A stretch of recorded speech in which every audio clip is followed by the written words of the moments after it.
بسم اللہ الرحمن الرحیم۔ آج جو میں ٹاپک آپ کے سامنے لے کر آئی ہوں وہ ہے استغفار کے فوائد، فضائل اور برکات۔ استغفار کا معنی ہے اللہ سے بخشش مانگنا۔ نبی اکرم صلی اللہ علیہ وسلم نے فرمایا ہے گناہ بیماری ہے اور اللہ نے اس بیماری کے لیے میری امت کو دعائے استغفار عطا کی ہے۔ اللہ تعالیٰ کہتا ہے کہ استغفار کہنا سیکھ جاؤ، میں تمہارے لیے رحمتوں کے دروازے کھول دوں گا، رحمتوں کے در کشادہ کر دوں گا، تمہیں مشکلات سے نکالنا شروع کر دوں گا۔ تم اللہ کے حضور ڈرنا سیکھ جاؤ، اس کے حضور استغفار کرنا سیکھ جاؤ، اور اگر تم نے ایسا نہیں کیا تو پھر میں تم پر عذاب نازل کرنا شروع کر دوں گا جس طرح تم سے پہلے قوموں پر آیا تھا۔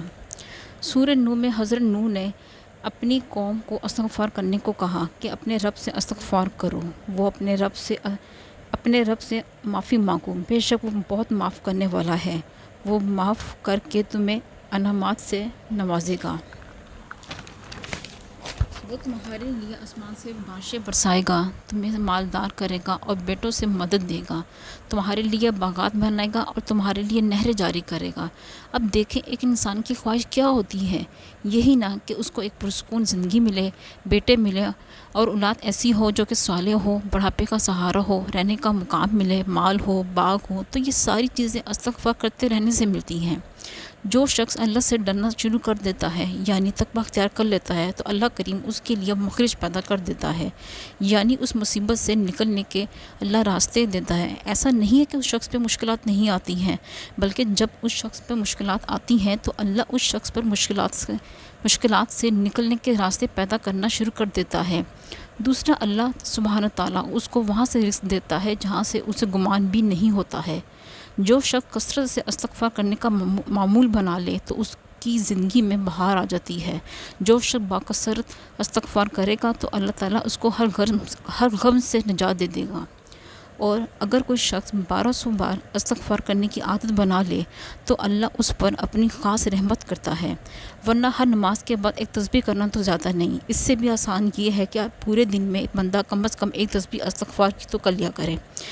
ایک شخص کا واقعہ ہے، اس نے بتایا ہے کہ میرا ایک کام کافی عرصے سے اٹکا ہوا تھا، حل ہی نہیں ہو رہا تھا، تو کسی نے اس شخص کو بتایا کہ آپ 7000 بار استغفار کی تسبیح کرو۔ وہ شخص جب بھی اس شخص نے جب اس نیت سے استغفار کی تسبیح پڑھنی شروع کی، اور ابھی اس نے بہت تھوڑی سی ہی پڑھی تھی کہ اللہ کی اس پر خاص مہربانی ہونا شروع ہوگی، اور وہ کئی سالوں کا اٹکا ہوا کام اتنی جلدی ہو گیا کہ اس کی عقل دھنگ رہ گئی۔ وہ کہتا ہے کہ کام کیسے ہو گیا کہ مجھے خود سمجھ ہی نہیں آیا۔ یہ 7000 بار استغفار پڑھنے والا عمل بہت ہی مجرب عمل ہے۔ جب ہم اپنی غلطی اللہ سے معافی مانگتے ہیں تو اللہ بہت خوش ہوتا ہے کہ دیکھو میرا بندہ اپنی غلطی پر کتنا شرمسار ہے۔ استغفار بارش کے نزول کا ذریعہ بھی ہے، جنت میں بلندی استغفار کی وجہ سے ہوگی۔ جتنی غلطیاں، خطائیں، کوتاہیاں بندے سے ہوتی ہیں، اس کا ایک ہی علاج ہے کہ بندہ اپنے مالک سے بخشش مانگے۔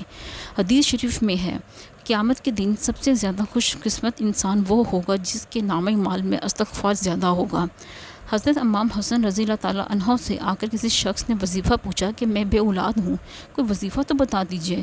تو حضرت امام حسن رضی اللہ تعالیٰ عنہ نے فرمایا کہ استغفار کثرت سے پڑھو۔ پھر اس شخص نے دوبارہ پوچھا کہ میں آپ کے پاس دوبارہ کب حاضر ہوں؟ تو حضرت امام حسن رضی اللہ تعالیٰ عنہ فرمانے لگے بے اولاد ہو، استغفار کا وظیفہ بتایا ہے نا، اب اس وقت آنا جب تمہیں اللہ 10 بیٹے عطا فرمائے گا۔ حضرت امیر معاویہ پاس ہی بیٹھے تھے، کہنے لگے حسن اتنا بڑا دعویٰ؟ تو امام حسن رضی اللہ تعالیٰ عنہ کہنے لگے انشاءاللہ تعالیٰ اللہ فضل کرے گا۔ پھر وہ شخص کئی سالوں بعد آیا، بہت سالوں بعد، اور اپنے ساتھ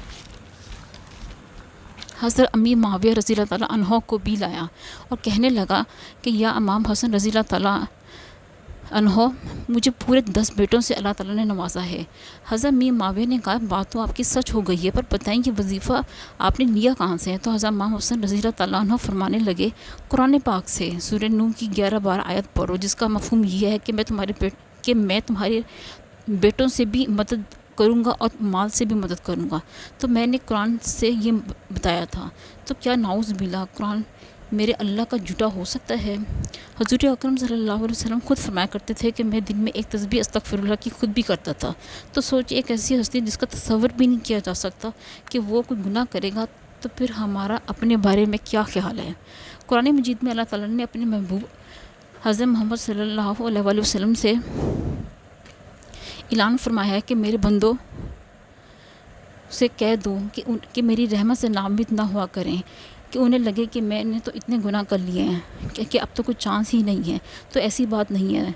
تو اللہ تعالیٰ فرماتا ہے تمہارے گناہ پہاڑ جتنے بھی ہو جائیں تم استغفار تو کرو، مجھ سے اپنی بخشش کی دعا طلب کرو، میں بخش دوں گا۔ فعال کرنا تمہارا کام ہے، معاف کرنا میرا کام ہے۔ اللہ اتنا کریم ہے، وہ اللہ وہ ہے جو اپنے بندوں کی توبہ قبول کرتا ہے، اور اگر توبہ میں خلوص ہو تو توبہ قبول کر کے اسے اپنے پیاروں کی لسٹ میں بھی شامل کر دیتا ہے۔ جب توبہ استغفار اتنا قیمتی چیز ہے کہ اللہ گناہ معاف کر دیتا ہے، رحم فرما دیتا ہے، کرم کر دیتا ہے، پھر اپنے محبوب لوگوں کی لسٹ میں شامل بھی کر دیتا ہے، تو کتنا پاگل آدمی ہے وہ جو گناہوں کی گند میں زندگی بسر کر دے۔ اب تو آپ کو سمجھ آ ہی گیا ہوگا کہ استغفار کتنی بڑی نعمت ہے۔ آج کا آپ کو میرا ویڈیو کیسا لگا ہے؟ اگر تو اچھا لگا ہے تو پلیز کمنٹ باکس میں بتائیے گا، اور اسے لائک کر دیجیے گا اگر اچھا لگا ہے، اور نئے آنے والوں سے ریکویسٹ ہے کہ اس کو سبسکرائب کر دیجیے گا میرے چینل کو۔ شکریہ۔